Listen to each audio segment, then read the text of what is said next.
सभी साथियों को मेरा जोहार। आज का वीडियो होने वाला है बैकलॉग स्टूडेंट या फिर फेल्ड हो गए वैसे स्टूडेंट के बारे में। और साथ में अगर आप डिप्लोमा से हो या फिर बीटेक से हो, आपके मन में जो भी कंफ्यूजन है बैकलॉग को लेकर, ईयर बैक को लेकर कि ईयर बैक किसे कहते हैं, बैकलॉग किसे कहते हैं, कब क्लियर कर सकते हैं, सारा कुछ बताने वाला हूँ। पूरा वीडियो कंप्लीट देखिएगा। और चैनल पर पहली बार इस वीडियो के माध्यम से आए हो, सब्सक्राइब करके सपोर्ट कीजिएगा। आपका सपोर्ट होना ही मेरे लिए मोटिवेशन का काम करता है। बात करते हैं बैक में और ईयर बैक में क्या डिफरेंस है। देखिए, बैक मतलब होता है किसी भी विषय में आपका बैक लग गया, मतलब जो पासिंग नंबर है डिप्लोमा में 80 में 26 नंबर जो लेकर आपको आना है, वो नंबर को आप अचीव नहीं कर पाए, तो उस कंडीशन में आपका जो भी नंबर है, for example 22 number star mark, मतलब इस सब्जेक्ट में आपका बैक लग गया है। तो बैक मतलब होता है पर्टिकुलर सब्जेक्ट में कम से कम आपका जितना भी टोटल सब्जेक्ट आपका 6 गो है अगर डिप्लोमा में है, या फिर 5 गो है, तो 5 में से अगर 3 गो में बैक लगेगा या फिर 6 में 3 गो, तब तो आप अगले सेमेस्टर की पढ़ाई कर सकते हैं, आगे बढ़ सकते हैं। इसका एग्जाम को बाद में क्लियर कीजिएगा, वो ठीक है। बट अगर आपका 3 से ज्यादा में लग जाता है और आपका फेल्ड लिखा गया, फेल्ड देखिएगा टीआर शीट में क्या लिखा होता है, तो टीआर शीट में यहाँ इस तरह से लास्ट में आपको एक रिमार्क का ऑप्शन होता है कि आप फेल्ड हो, पास हो, प्रमोटेड हो, क्या हो। अगर आपका सब्जेक्ट में 2-3 गो में लग गया, आपको समझ में नहीं आ रहा है कि ये बैकलॉग में काउंट होगा या इसको फेल्ड मान लेंगे या इसको ईयर बैक मान लेंगे, उस कंडीशन में आपके रिजल्ट में अगर ब्रैकेट में प्रमोटेड लिखा हुआ होगा, मतलब आप अगले साल की अगले सेमेस्टर की पढ़ाई को कर सकते हैं और साथ में आपको बस इसका एग्जाम को क्लियर कर लेना है। अगर आप अधिक सब्जेक्ट में फेल कर जाइएगा, उसमें लिख देगा यहाँ सीधा फेल्ड, मतलब कि आप जो सेमेस्टर में फेल्ड कर गए हैं, उसी सेमेस्टर का बच्चा जब दोबारा आपका जूनियर उस जगह पे आएगा तो आपको एग्जाम देकर उसके साथ में आगे बढ़ना, तो आप फेल्ड होगा। आपका ईयर बैक मतलब फेल्ड लिखा होगा तो ईयर बैक हुआ। प्रमोटेड मतलब होता है कि आप अगले सेमेस्टर में पास कर गए हो, जा सकते हो, पढ़ सकते हो, आपको ये वाला एग्जाम बस दे देना, उसको बैक कहते हैं। तो समझ चुके होंगे बैक ईयर मतलब, ईयर बैक मतलब होता है जहां पे लिखा होगा सीधा फेल्ड, क्लियर लिखा होगा FAILED, फेल्ड कर गए हो, आपका ईयर बैक लग गया है। अब आपके जूनियर जो आपका जब बैच बेट बनेगा अगले साल, तब साथ में बढ़कर आपको आगे बढ़ना होगा। ये होता है ईयर बैक। एक होता है बैकलॉग, मतलब अगर प्रमोटेड लिखा हुआ है तो आप अगला का पढ़ाई करके इसका बाद एग्जाम को क्लियर करना, ये होता है प्रमोटेड का मतलब। बात कर लेते हैं अगर हम लोग इसके ऊपर में कि आपका एग्जाम क्लियर करने का मौका कब कब होता है, तो बहुत आसान से समझ सकते हो। किस तरह, तो मैं एग्जांपल लेता हूं, डिप्लोमा सेकंड सेमेस्टर और फर्स्ट सेमेस्टर एग्जांपल के तौर में समझा रहा हूं। बाद बाकी बीटेक वाला का सेम प्रोसेसिंग होता है। अगर डिप्लोमा सेकंड सेमेस्टर जो रिजल्ट कुछ दिन पहले आया, इसमें किसी बच्चा का नाम है ए, ठीक है, इसका 2 गो में बैक लगे, एक तो में 16 नंबर आया, 26 नंबर आया, एक तो में इसका 15 नंबर आया, यहाँ लिखा हुआ प्रमोटेड, मतलब सेकंड वाला बच्चा को प्रमोट लगा है, तो ये अब ए वाला बच्चा थर्ड सेमेस्टर की पढ़ाई करेगा, इसका भी एग्जाम को देगा।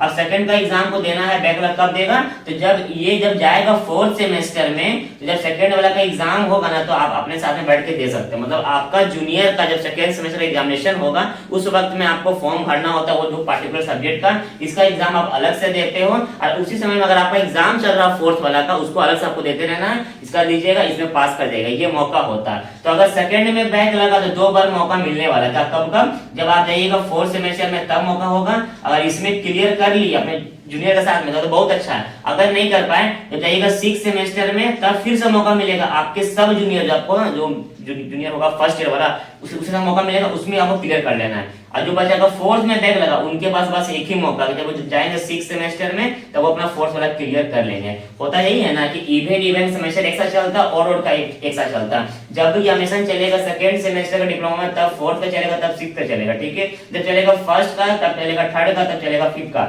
इसका फर्स्ट सेकंड दोनों में बैक लगा है ना, उसके पास मौका 2 बार है। एक फोर्थ थर्ड में, वो जब थर्ड एग्जाम देंगे तब आप भर सकते हो ये वाला, जब आप एग्जाम देंगे फोर्थ का तब इसको भर सकते हो। और इसके बाद क्या है, 6th में 5th में मौका मिलेगा। तो मौका आपको अगर फर्स्ट ईयर में बैक लगता है 2 बार मिलता है, सेकंड ईयर में बैक लगता है एक ही बार मिलता है। और अगर उस बैक को क्लियर नहीं कर पाइएगा, जो मौका आपको मिलेगा, जैसे फोर्थ में किसी का बैक लग गया, इसको मौका मिलेगा 6th, मतलब 6th का एग्जामिनेशन अपना तो देवे करेगा, थर्ड ईयर वाला फोर्थ वाला को भी देना है। अगर फोर्थ में फिर से लग जाएगा तो उस कंडीशन में इसको ना पासिंग मिलेगा, ना माइग्रेशन मिलेगा, ना सर्टिफिकेट मिलेगा। अब ये फोर्थ वाला जब भी क्लियर करेगा तभी इसको सर्टिफिकेट मिलने वाला। हो सके ये फोर्थ वाला के लिए एग्जामिनेशन अलग से ले लीजिए यूट्यूब बैकलॉग के नाम से, या फिर जब इसका जूनियर आ जाएगा 6th में, जब इसका सब जगह का फॉर्म भराएगा फोर्थ वाला, तब आपको भरना होगा 1 साल के बाद में। तो ईयर बैक नहीं करना आप सभी को।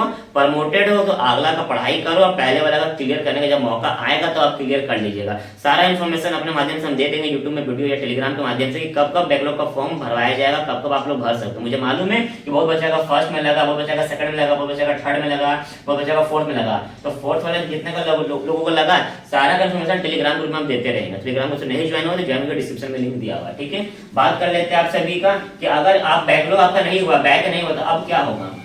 तो अगर बैक या बैकलॉग नहीं लगा है तो चुपचाप आगे पढ़ते जाइए और अगला का तैयारी मन से कीजिए, क्योंकि 5th सेमेस्टर का, 3rd सेमेस्टर का डिप्लोमा वाला और 1st सेमेस्टर का तीनों का एग्जामिनेशन आप सभी का फरवरी के फर्स्ट वीक में हो जाएगा। इससे पिछले वाले हम वीडियो बनाए थे आप सभी का रिजल्ट के ऊपर में, सेकंड वाला का, फोर्थ वाला का, जैसा हमने कहा वैसा ही समय में रिजल्ट देखने को आप सभी को मिला होगा। तो जो बात हम बताते हैं आपको फेस वैल्यू दिखाकर, अपना फेस चेहरा दिखाकर, वो सही चीज होता ही होता है। तो आप मान के चलिए कि आपका एग्जामिनेशन फरवरी में होने वाला है, पढ़ने का समय बहुत कम ही बचा है। जिनका बैक लग के आगे बढ़ चुके प्रमोटेड में, आपको अगला का ध्यान देना, अगला एग्जामिनेशन होने वाला है, और जिसमें बैक लग गया उसका जब मौका भरवाया जाएगा आपको जूनियर के साथ में फॉर्म, तो आपको भर देना। सेम चीज होता है बीटेक वालों का। अगर बीटेक में बैक लगता है फर्स्ट में तो उनका मौका है 3rd में भर सकते हैं, 5th में और 7th में। उससे जब लगेगा 3rd में तो 5th में 7th में, इस तरह से लगेगा 2nd में तो 4th में मौका है, 6th में मौका है और 8th में मौका। ये चीज होता है सेम चीज, ठीक ना। तो आप टेंशन मत लीजिए, अगर बैक लगा तो आपको आगे बढ़ना चाहिए। और मैं हमेशा बोलता हूँ कि पढ़िएगा तो बैक लगेगा नहीं, और अगर आपको भरोसा है कि नहीं भाई मेरा बैक लग ही नहीं सकता है, हम तो अच्छा से लिख के आए, उस कंडीशन में आप स्क्रूटनी के लिए भेज दीजिए। स्क्रूटनी का प्रोसेसिंग क्या होता है, स्क्रूटनी रीटोटलिंग का मेथड क्या होता है, सारा कुछ मैं चैनल पर पहले से बताया हुआ। आपको बस लिखना क्या है, यूट्यूब में स्क्रूटनी लिखिएगा, स्क्रूटनी या फिर लिखिएगा रीटोटलिंग बाय नन्ही एजुकेशन, आपको वीडियो देखने को मिलेगा। जो बात आपके सीनियर्स में मैंने बताया था 1-2 साल पहले, वो सारा सेम प्रोसेसिंग आपके लिए भी होने वाला है, ठीक ना। तब तक के लिए जय हिंद, जय भारत। इस वीडियो को पूरा शेयर कीजिए।